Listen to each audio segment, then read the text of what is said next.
Hello hello hello madam madam, আজকে শুধু madam একটু পড়া ধরতে দিক। সাদিয়ার বাচ্চা সাদিয়া, তোরে আমি দেখে নেব। এই ফারা, যাও ওঠো, সবার পড়া ধরো। মারিয়া ওঠ, তুই পড়া বল দোস্ত। দোস্ত আজকে না আমার পড়া হবে না, প্লিজ একটু বাঁচাই দে দোস্ত, প্লিজ।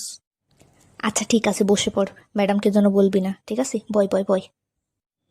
এবার পাইছি। ওই সাদিয়া, ওঠ ওঠ ওঠ, পড়া বল। দোস্ত আমার না আজকে পড়া হবে না রে, প্লিজ আমাকে একটু বাঁচাই দে দোস্ত, প্লিজ। কিসের দোস্ত? আমি তোর দোস্ত না? কালকে তুই আমার মাথায় মেরে দৌড় মারছিলে কেন? আজকে এটা তোর শাস্তি। আজকে যদি ম্যাডাম রে দিয়ে তোরে মায়ের না খাওয়াইছি, তাহলে আমার নাম ফারানা। দোস্ত আমি তোরে আইসক্রিম খাওয়াবো। ঠিক আছে, তাহলে টিফিন টাইমে কিন্তু তুই আমার আইসক্রিম খাওয়াচ্ছিস, এটা ফাইনাল। সেই জন্য আজকে তুই বেঁচে গেলি। আর কোনোদিন যদি ওরকম করিস, কোনো ঘুষেও কিন্তু কাজ হবে না।